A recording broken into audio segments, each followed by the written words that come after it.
네, 여러분 안녕하세요. 오늘은 교회 세습 금지, 현행대로 유지 이런 제목으로 함께 생각해 보려고 합니다. 지난 9월 25일 국내 개신교 최대 교단 중 하나인 예정통합교단의 제109회기 총회가 열렸습니다. 그때 교단 헌법위원회가 교회 세습방지법 삭제안을 청원했죠.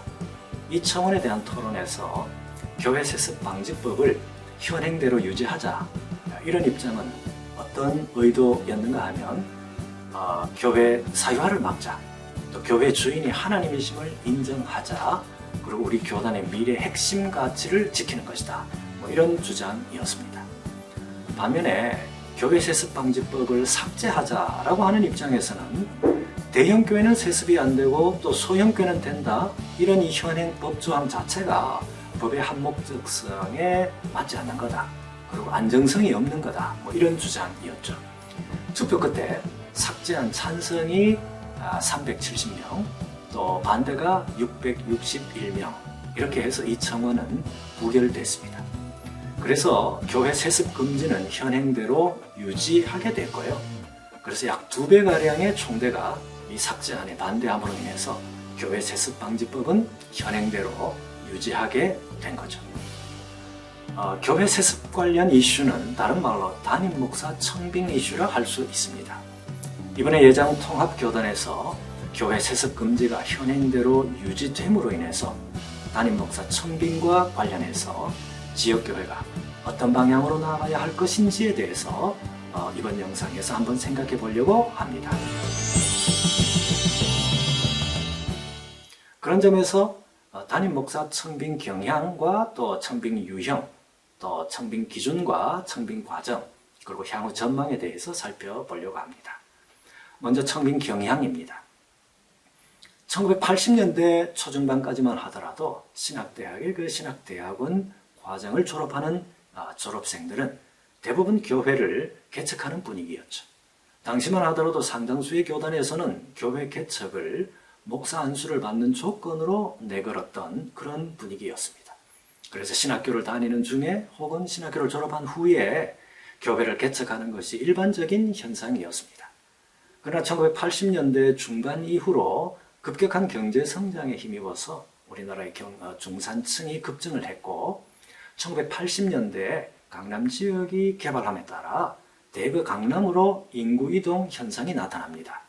이어서 1990년대 초반에는 일산 지역을 비롯해서 서울 근교에 여러 위성도시들이 또 대거 등장하게 되죠. 이런 위성도시들로 급격한 또 인구 이동이 뒤따랐고요. 이런 도시들의 또 교회 개척 역시 급증하는 그런 양상을 보였습니다.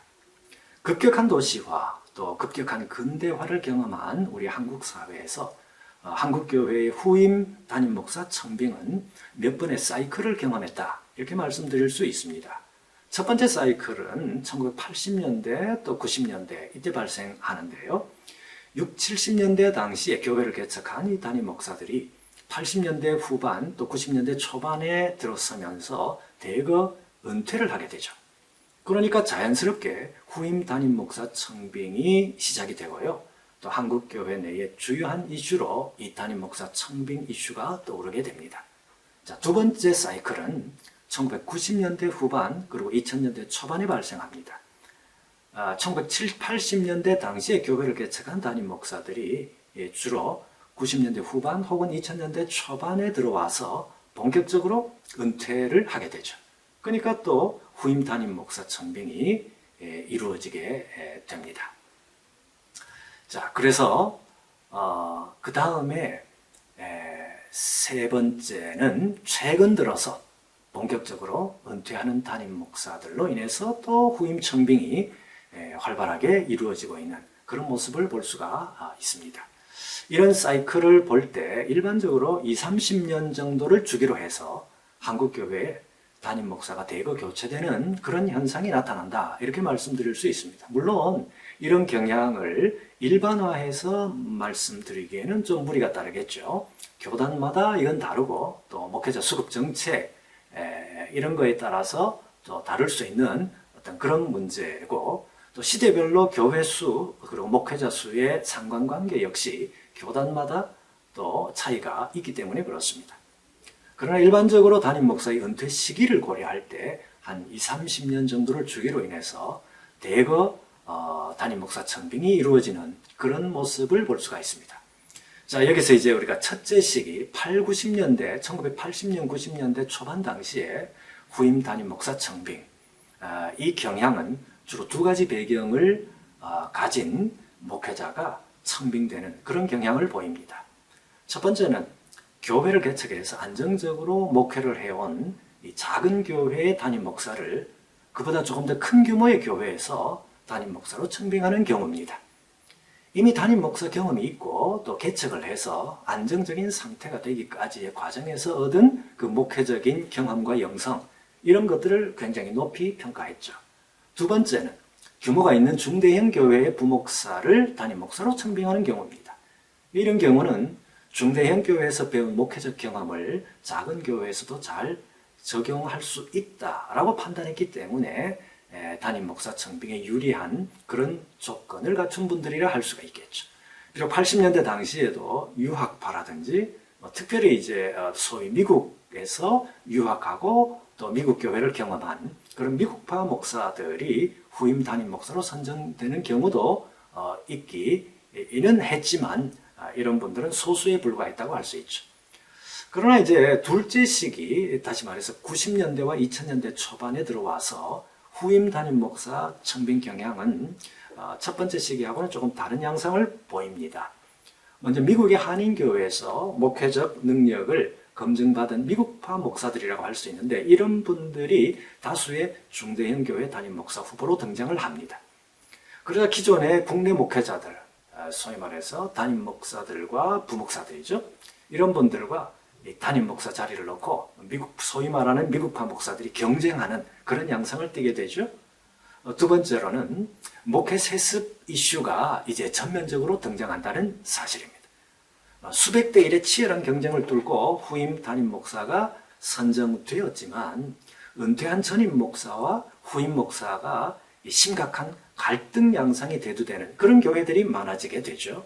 그런 갈등을 좀 원천적으로 차단하는 방법이 없을까?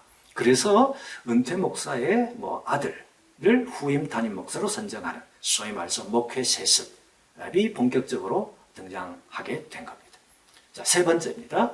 목회자의 청빙 자격에 목회자의 어떤 내적 조건, 다시 말해서 목회자의 인격과 성품, 은사, 이런 내적 조건 말입니다. 이런 것보다는 목회자의 학력이나 경력, 이력, 이런 외적 조건과 배경을 더 중시하는 경향이 나타나게 되었다고 하는 거죠. 그래서 목회자도 소위 스펙 쌓기에 상당한 관심을 이제 기울이게 된 그런 측면이 없지 않아 있습니다. 네 번째입니다. 이전 시대에 교회를 개척해서 자립교회로 성장시킨 소위 야성을 소유한 목회자보다는 설교로 성도들에게 감동을 주고 또 위로하는 그런 설교자 유형 목회자, 또 교회 조직을 체계적으로 잘 관리하는 관리자 유형의 목회자를 필요로 하는 그런 시대로 변화하게 됩니다. 교회가 요구하는 리더십 유형이 권위주의적 리더십에서 관리형 리더십으로 변화하게 된 거죠. 그래서 목회자의 어떤 야성보다는 주어진 목회를 관리하는 데 초점을 맞춘 그런 목회를 강조하는 그런 경향을 보입니다.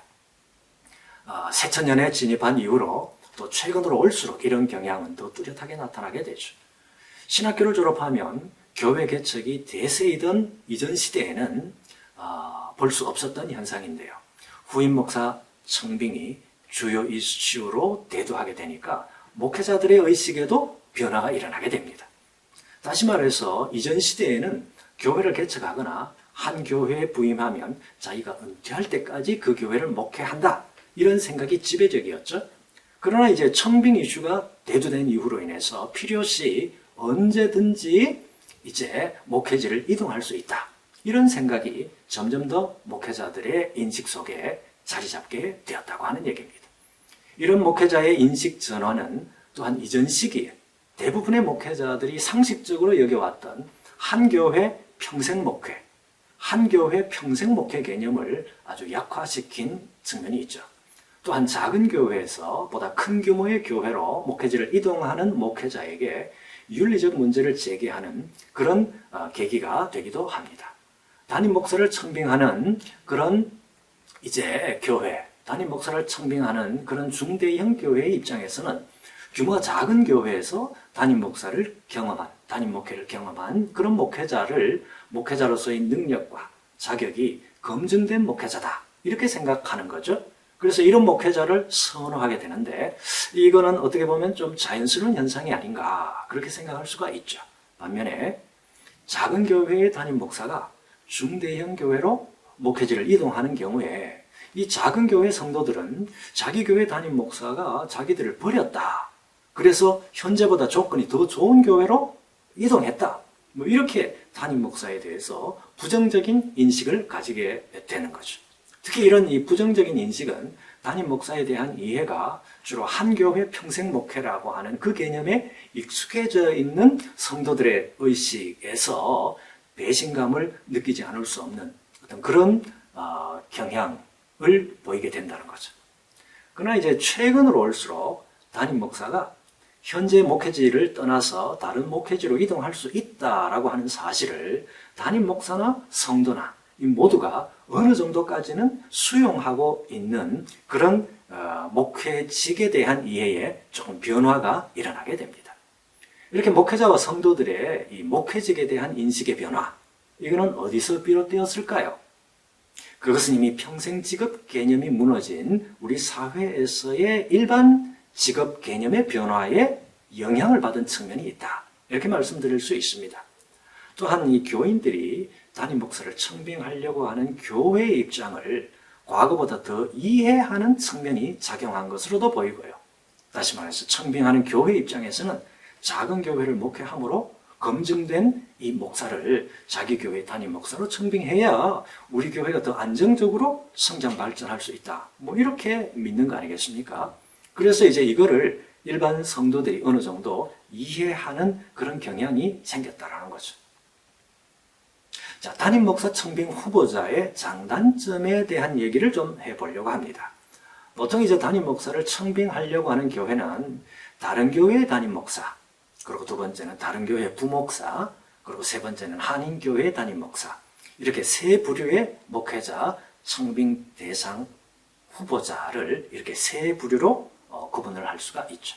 먼저 다른 교회의 담임 목사 같은 경우에는 담임 목회 경험이 있다는 사실 자체가 장점으로 여겨지죠. 특히 교회를 개척해서 자립교회로 성장을 시켰죠. 그래서 안정적으로 목회하는 그런 목회자가 중대형 교회 담임 목사로 청빙되는 경우가 종종 있는데요. 이것은 이미 목회적 능력이 검증되었다고 볼 수가 있습니다. 아직 담임 목사로서의 목회적 능력이 제대로 검증되지 않은 부목사 출신보다는 개척해서 담임 목사 경험이 있는 목회자를 청빙하는 게 지금 그 목회자를 청빙하려고 하는 교회의 미래를 위해서는 보다 안전한 청빙이 될 수 있다. 이렇게 생각한다는 거죠. 자, 그러나 교회를 개척해서 자립교회로 성장시킨 이 목회자의 경우에는 주로 강력한 카리스마적 리더십을 갖고 있죠. 주도적으로 교회를 이끌어온 경우가 대부분입니다. 그래서 이런 성향의 목회자는 상대적으로 장로 그룹의 리더십이 강력하게 작동되고 있는 기존의 중대형 교회의 담임 목사로 청빙되는 경우에는요, 장로 그룹과 충돌할 가능성이 높죠. 그렇기 때문에 목사 장로 사이에 리더십 충돌을 예방할 수 있는 어떤 조치나 소통, 이런 것들이 좀 필요하다고 말씀드릴 수 있겠습니다. 자, 두 번째입니다. 기존 교회의 부목사의 경우입니다. 특히 이제 기존 교회 부목사는 중대형 교회 부목사라고 할 수 있겠죠. 이런 경우는 기본적으로 규모가 큰 교회에서 목회를 잘 배웠다고 그렇게 판단이 되죠. 그리고 이렇게 타교회 부목사 출신은 타교회 담임 목사 출신보다는 조금 더 신선하고 참신하게 목회할 가능성이 있다. 이렇게 생각하는 경향들이 있습니다. 특히 담임 목사를 청빙하려고 하는 그런 그 교회에서는 부목사 출신을 좀 더 선호하는 경향이 없지 않아 있습니다. 왜냐하면 부목사 출신이 담임 목사 출신보다는 청빙하는 교회의 당회원들과 좀 더 협력을 잘할 수 있다. 뭐 이렇게 보는 거죠. 그러니까 평신도 리더들 입장에서 보면 조금 더 신선하다, 조금 더 때가 덜 묻었다. 뭐 그런 식의 어떤 인식을 하는 것 같습니다. 반면에 담임 목회 경험이 없다고 하는 것은 목회 철학이나 당의 운영, 또 위기 상황에 대처하는 능력, 이런 것들이 아직 제대로 검증되지 않았다는 뜻이기도 하죠. 어떤 경우에는 창의적 목회보다는 자신이 부목사로 사역하는 어떤 그런 교회의 담임 목사와 똑같은, 어떻게 보면 좀 판박이 목회라고 할 수 있겠죠. 그런 경우도 있을 수가 있습니다. 물론 이런 목회가 지금 자기가 청빙받은 교회에 도움이 될 수도 있겠지만 그렇지 않은 경우도 있는 것을 우리가 알 수가 있습니다. 자, 어쨌든 이런 이유들로 인해서 부목사 출신은 담임 목사로 청빙하기에 어느 정도 위험 부담이 따르는 것은 사실입니다. 그러나 새천년에 진입한 이후로 부목사 출신이 중대형 교회 담임 목사가 되어서 안정적으로 목회하는 그런 케이스들이 더 늘어나게 되고요. 그래서 많은 교회들에서 부목사 출신을 담임으로 청빙하는 교회들이 점점 늘어나고 있는 그런 추세에 있습니다. 자, 이제 세 번째입니다. 미국의 한인교회 담임 목사를 청빙하는 경우입니다. 2000년대 초반에 수도권 지역의 중대형 교회들에서 소위 미국파 목사들을 선정을 많이 했는데요. 자, 이것은 한국교회에서 이민교회를 경험한 목사에 대한 기대가 그만큼 컸다. 이런 사실을 보여주는 거죠. 이분들은 이제 개척 유형의 목회자들하고는 다르게 유학을 통해서 최근에 첨단 신학적 소양, 이런 것들을 접한 경험이 있고요. 미국의 교회 문화에 익숙해져 있어서 우리가 볼 때는 조금 더 좀 유연한 그런 소통이 잘 되는 어떤 그런 목회자가 아니냐, 이런 인식을 주고요. 또 이민교회라고 하는 어떤 척박한 환경 속에서 담임 목회를 경험했다. 이 사실이 어떤 환경도 잘 뚫어낼 수 있는 어떤 그런 목회자로 여겨지고 있는 그런 측면도 없지 않아 있습니다. 2000년대 초반에는 이렇게 학문적 소양과 담임 목회 경험, 그리고 글로벌 문화의 경험, 이런 요소들은 다소 이 정체 상태에 빠져 있는 한국교회 새로운 리더십을 발휘할 가능성이 있는 걸로 여겨져서 많은 교회들이 이렇게 미국의 한인교회를 담임한 그런 목회자를 선호했던 그런 적이 있죠. 근데 이런 한인교회 담임 목사 출신이 한국교회 담임 목사로 청빙되어서 성공적으로 안착하는 경우도 있었지만 그렇지 못한 경우도 종종 발생했죠. 미국 교회 문화에 익숙한 목회자가 한국 교회에서 목회를 하다가 보니까 목회 방향성에 대한 어떤 갈등에서 비롯해서 문화적 차이로 인한 갈등, 그리고 인간관계에 대한 어려움, 이런 목회 여러 영역에서 파열음을 내는 경우도 있었기 때문입니다. 자, 이제 이러한 이 세 유형의 목회자를 모두 이제 한국 교회는 경험했습니다. 개척해서 담임 목회 경험이 있는 목회자, 중대형 교회의 부목회자 경험, 그리고 미국에서 유학하고 또 목회를 경험한 이 세 유형의 목회자, 이 모든 분들을 한국 교회가 다 경험했다는 거죠. 근데 이 세 유형의 교회의 목회자 중에서 어떤 한 유형이 특별히 좋다, 이렇게 말할 수는 없는 거죠. 모든 유형의 목회자가 각각 장단점을 갖고 있기 때문에 그렇습니다. 또한 제가 하는 이런 분석은 일반적인 분석이라 할 수 있습니다. 그래서 목회자 개인별로 서로 다른 경우는 얼마든지 존재할 수 있기 때문에 그렇습니다. 그러므로 자기 교회에 가장 필요한 유형의 목회자가 어떤 목회자이냐, 우리 교회의 지금 현 상황에 가장 필요한 유형의 목회자가 어떤 분이냐, 교회 공동체 전체가 이거를 위해서 기도하고 토론하고 또 논의하는 가운데 하나님의 뜻을 구하는 그런 자세가 필요하다고 하겠습니다. 자, 다음입니다. 청빙 유형에 대해서 한번 알아보려고 합니다. 이 담임 목사 청빙 유형은 크게 세 가지로 구분할 수 있습니다. 첫 번째는 추천 방식, 두 번째는 공모 방식, 세 번째는 흔히 우리에게 세습이라는 용어로 알려져 있는 승계 방식입니다. 먼저 추천의 경우에는 다음과 같은 세 가지 장점이 있습니다. 추천, 먼저 후보자의 인격이나 영성이나 삶, 이런 것들은 주로 서류로서는 자세히 확인할 수 없죠. 이런 부분을 추천인을 통해서 구체적으로 알 수 있죠. 실제로 공모를 통해서는 후보자가 실제로 이 사람이 어떤 사람인지, 그의 인격과 성향이 어떤지, 주변 사람들의 후보자에 대한 평가, 이런 것들을 잘 모르잖아요. 그래서 추천의 방법을 선호하는 경향이 있습니다. 자, 그래서 두 번째는 공모나 승계의 방식으로는 후보군에 들어올 수 없는 후보자를 후보군에 포함시킬 수 있습니다. 어떤 방식으로? 추천 방식으로. 실제로 공모의 방식으로 청빙을 하면 현재 다른 교회 담임 목사로 사역하고 있는 경우나 신학대학의 교수나 기관 목사로 사역하고 있는 경우나 이런 분들 같은 경우에는 지원서를 작성해서 제출을 하기가 현실적으로 쉽지가 않죠. 혹여 지원했다는 사실이 현 시무지에 알려지게 되면 상당한 어려움에 빠지기 때문에 그렇습니다. 세 번째입니다. 추천 방식의 세 번째 좋은 점. 공모의 방식보다는 시간적, 정신적 노력이 덜 들죠. 청빙위원회 입장에서. 공모보다는 후보자 선택 과정에서 청빙위원회가 힘을 덜 들이고도 좋은 목회자를 청빙할 수 있는 그런 장점이 있습니다. 반면에 이 추천 방식이 이제 조금 단점 또한 있습니다. 어떤 단점이 있냐? 먼저 이제 친인척 등 이 추천인의 개인적인 관계에 의해서 후보자를 추천할 가능성이 있죠. 특히 이제 우리나라와 같이 학연, 지연, 혈연 이런 것들을 중시하는 우리 문화에서 추천 방식은 추천인의 주관적 사고가 상당히 반영될 수가 있다고 하는 얘기입니다. 이 추천 방식은 주로 이제 특정 학교나 특정 지역, 특정 출신 이런 것들에 의해서 청빙이 이루어지기 때문에 지역 간 갈등도 불러일으킬 수가 있죠. 두 번째로 생각해 볼 수 있는 것은 자격 있는 많은 후보자들이 원천적으로 배제될 수 있습니다. 추천받지 못하면 지원할 자격조차 없게 되는 거죠. 추천인의 추천을 받지 못한 상당수의 자격 있는 후보들이 원천적으로 배제되는 그런 상황에서의 목회자 청빙은 다수의 목회자들에게 상당한 어떤 자괴감 혹은 패배감을 줄 수가 있는 거죠. 두 번째, 공모의 경우를 한번 생각해 볼 수 있습니다. 공모 방식은 몇 가지 또 장점이 있죠. 먼저 생각해 볼 수 있는 것은 가장 민주적인 방식의 후보 선택 방법이라 할 수 있습니다. 또한 다양한 후보자들에게 동등한 기회를 준다. 이 점에서 아주 긍정적으로 보이죠. 또 일정한 자격 조건을 갖춘 후보자들 모두에게 개방된 방식이 바로 이 공모 방식이잖아요. 그래서 다양한 후보자가 지원할 수가 있습니다. 반면에 이 공모의 단점 또한 있습니다. 그것은 후보자 선택 과정에서 상당한 인적, 물적, 시간적 노력이 필요하다는 거죠. 추천과는 달리 공모의 방식은 한 50명에서 100명이 넘는 이 후보자들을 대상으로 한 명을 선택하는 과정 아닙니까? 예상외로 상당한 시간, 상당한 노력이 필요합니다.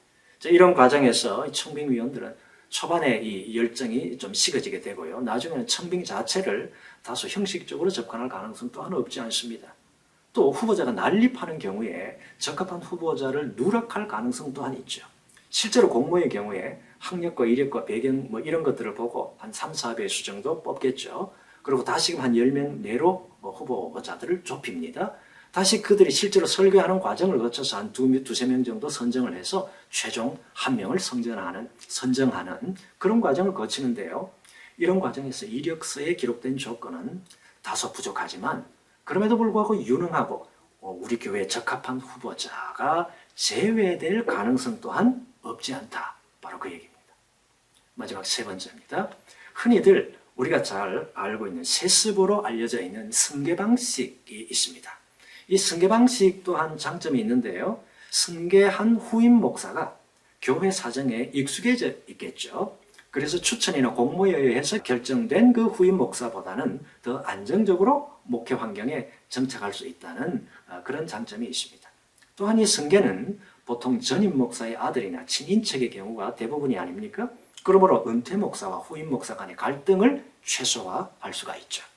또 교인들의 입장에서는 승계한 후임 목사를 어린 시절부터 계속해서 옆에서 보아온 그런 경우가 많죠.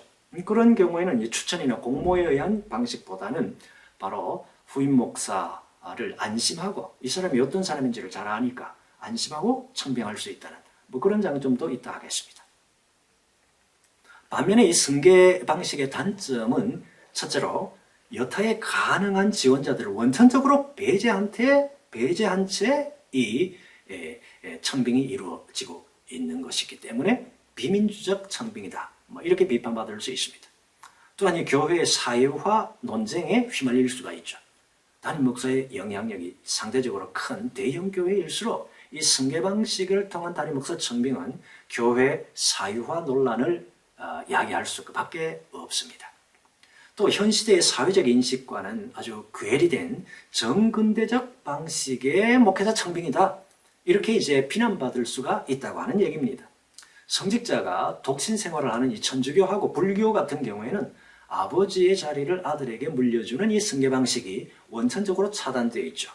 그러나 우리 개신교의 승계 방식은 주로 전임 목사가 강력한 카리스마적 리더십을 행사해온 중대형 교회가 주류를 이루어 있었어요. 대를 이어서 담임 목사의 특권을 향유하는 거 아니냐, 뭐 이런 비판을 받고 있는 것이 사실입니다.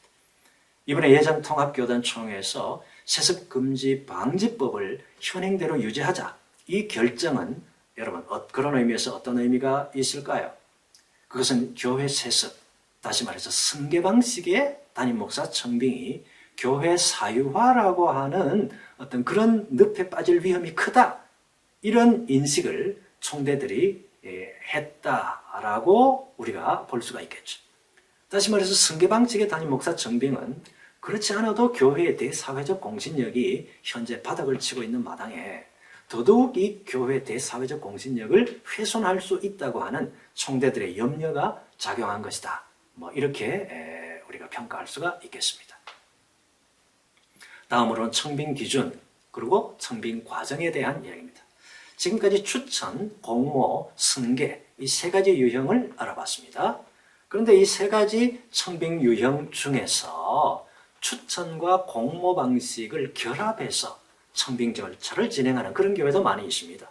어떤 교회는 변형된 승계다라는 사실을 숨기기 위해서 절차상 추천이나 공모 방식을 취하는 경우도 있고요.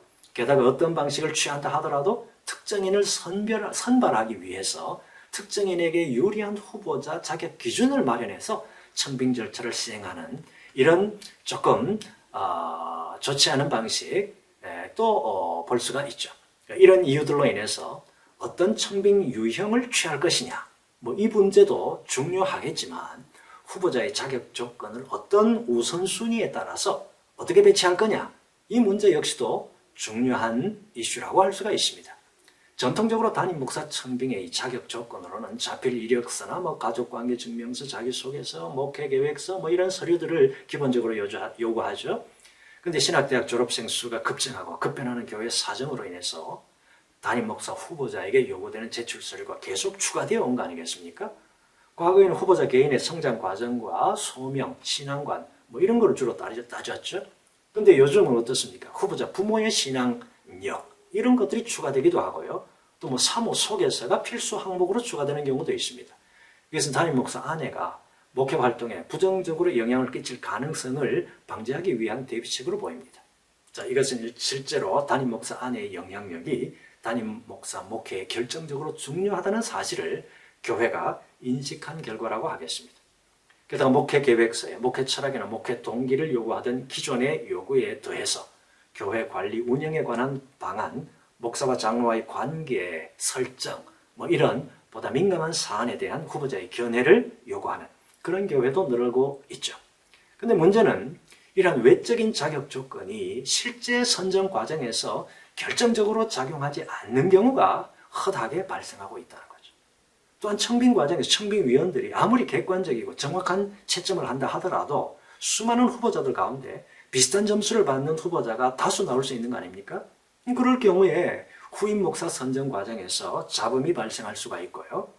실제로 어떤 교회에서는 담임 목사 청빙 과정에서 청빙위원들이 두 편으로 나뉘어서 대결하는 양상도 나타나기도 합니다. 결국 그렇게 되면 이 청빙 자체가 무산되는 경우도 있죠. 그래서 기존 청빙위원회가 해체가 되거나 그래서 새로 청빙위원회를 구성해서 새로 청빙 절차를 진행하는 그런 경우도 발생하게 됩니다. 자, 한번 이런 일이 발생하면 청빙위원들 사이에서뿐 아니라 교우들 전체가 청빙위원회에 대해서 불신하는 그 불신이 팽배해질 수밖에 없고요. 교회가 오랫동안 내홍을 겪기도 합니다. 그러므로 청빙위원들은 교회 전체를 위하는 차원에서 교회에 가장 적합한 후보자를 선정하려고 하는 이 건전한 의식으로 이 절차를 진행해야 되겠죠. 또한 이 공모의 방식과는 달리 은퇴를 앞둔 담임 목사가 후임 목사를 지명하는 그런 경우도 있습니다. 교인들 입장에서는 현 담임 목사에 대한 신뢰가 높으니까 암묵적으로 후임자 선정을 현 담임 목사에게 위임하는 경우도 있고요. 또 교인들이 입장하고는 무관하게 현 담임 목사의 그 카리스마적 권위로 한 명의 후보자를 지명하는 그런 경우도 있습니다. 물론 공모나 추천 형식을 띠기는 하지만 실제 청빙 과정에서는 은퇴를 앞둔 담임 목사가 암묵적으로 개인적 영향력을 발휘한다는 거죠. 한편 실제 청빙 후보자들에게 점수를 부여할 경우에 채점 기준이 모호한 그런 경우도 있습니다. 예를 들면 여러 채점 항목 중에 설교 부분에 대한 채점이 있다고 합시다. 그러면 그 채점자에 따라서 자기가 선호하는 이 설교자 유형이 있고요. 설교 방식이 있고 설교 내용이 다 다를 수가 있는 거죠. 그래서 채점자가 설교를 어떻게 인식하느냐에 따라서 설교에 대한 채점자의 개인적 선호도에 따라서 같은 설교라 하더라도 채점자에 따라서 서로 다른 채점 결과가 나올 수 있는 거죠. 또한 후보자의 경력에 대한 채점에서 여러 교회를 거친 다양한 경력의 후보자, 그리고 한 교회에서만 오래 목회한 경험의 후보자, 이런 것들 어떤 기준으로 어떤 점수를 줄 것인가, 이런 문제 또한 쉬운 일은 아닙니다. 게다가 부목사나 담임 목사 경력이 긴 후보자가 반드시 경력이 짧은 후보자보다 더 높은 점수를 받는다? 이거 역시 제고할 필요가 있지 않겠습니까? 사역의 질과 내용이 평가되지 않고 사역 기간만 중시하거나 그렇게 차등을 두어서 평가하는 것 역시 문제가 있기 때문에 그렇습니다. 이처럼 청빙의 자격 기준도 중요하지만 실제로 후보자 선정 과정에서 각 채점 항목에 대한 채점 기준이 보다 구체적이고 현실성 있게 준비될 필요가 있다는 거죠. 화려한 경력을 갖고 있다거나 교회를 성장시킨 경험이 있다는 그런 이유만으로 후임을 선정하는 것은 아주 위험한 처사가 아닐 수 없습니다. 왜냐하면 교회마다 각기 다른 역사, 각기 다른 문화, 각기 다른 맥락 가운데 있기 때문에 특정 교회에서 목회를 잘했다 하더라도 우리 교회에서 목회를 잘할 수 있다고 쉽게 결론 내릴 수가 없기 때문에 그렇습니다. 그러므로 담임 목사 청빙의 자격 기준과 함께 채점 기준표의 각 항목에 대한 채점 기준을 조금 더 심사숙고할 필요가 있다는 거죠. 가장 중요한 사항은 청빙 과정이 시작되기 이전에 현재 우리 교회에 어떤 인격과 어떤 스타일과 어떤 조건을 갖춘 담임 목사가 가장 필요한 거냐, 여기에 대해서 청빙위원회뿐 아니라 온 교우들 전체가 공유할 필요가 있다고 하는 얘기입니다. 이런 부분에 대한 인식의 공유가 제대로 되어 있는 교회일수록 청빙 과정에서 야기될 수 있는 여러 가지 문제를 최소화할 수가 있고 청빙 과정에서의 투명성과 적합성 또한 높일 수가 있겠습니다. 자, 지금까지 국내의 담임 목사 청빙 경향과 청빙 유형, 그리고 청빙 기준과 청빙 과정에 대해서 살펴봤습니다. 자, 그렇다면 담임 목사 청빙은 향후 어떻게 접근할 수 있을까요? 한때 교회를 개척해서 성공적으로 목회하던 작은 교회 목사가 중대형 교회의 담임 목사로 청빙되던 그런 시절이 있었습니다. 또 신학대 교수 출신 목사를 담임 목사로 선호하는 그런 때도 있었습니다. 소위 미국파 목사를 선호하는 그런 분위기도 있었습니다. 근데 지금은 중대형 교회에서 부목사로서의 목회 경험이 있는 목사를 담임 목사로 청빙하는 그런 분위기가 대세라고 할 수 있습니다. 자, 이처럼 담임 목사 청빙은 시대마다 각기 다른 청빙 경향을 보여왔습니다. 향후 목회자 청빙 방식은 다소 복잡한 양상을 띨 것으로 보입니다. 당분간은 여전히 중대형 교회 부목사 경험이 있는 목사를 선호하는 경향이 당분간 지속될 것으로 보입니다. 그러나 지역교회마다 담임 목사에 대한 서로 다른 경험이 있고요. 서로 다른 역사를 갖고 있기 때문에 지역교회가 선호하는 목사를 어느 한 가지 획일적인 방식으로 말하기는 곤란할 걸로 보입니다. 담임 목사에 대한 지역교회의 요구가 시대에 따라 달라질 수가 있고 또 지역교회 상황에 따라 각기 다른 양상으로 충분히 나타날 수 있기 때문에 그렇습니다. 이제 한국교회는 획일적인 담임 목사 청빙 방식에서 벗어나서 다양한 방식의 담임 목사 청빙 시대에 접어들 걸로 예상이 됩니다. 이런 전망은 신학생들과 또 기존의 목회자들로 하여금 현 시대에 유행하는 획일적 공식에 따른 스펙 쌓기, 여기에서 벗어나야 된다는 사실을 보여주죠. 진정으로 자신에게 주어진 구체적인 소명 영역이 뭐냐, 이거를 발견하고 자신에게 주어진 달란트를 적극적으로 잘 개발해 나가려고 하는 그런 결단을 요청하고 있다고 말할 수가 있습니다. 또한 지역교회 역시도 무조건 스펙 좋은 목사, 또 친소관계가 있는 목사를 청빙하려고 하는 그런 욕심에서 벗어나서 우리 교회에 가장 적합한 목사가 어떤 목사냐? 여기에 대한 이 공동체 전체의 어떤 합의, 또 토론 이런 것들이 필요하고 또 그걸 위해서 함께 기도하고 함께 논의할 필요가 있다고 하는 얘기입니다. 하나님께서 우리 교회에 요구하시는 목사상에 가장 근접한 목사를 청빙하려고 하는 어떤 그런 마음가짐, 이게 필요하다고 하겠죠. 지역교회마다 하나님께서 원하시는 담임 목사 청빙에 이루어짐으로 말미암아 보다 좋은 더 바람직한 교회의 모습으로 변화되어 나갈 수 있기를 희망해 봅니다. 끝까지 시청해 주셔서 감사드리고 오늘 영상은 여기까지입니다. 다음 영상에서 뵙도록 하겠습니다. 감사합니다.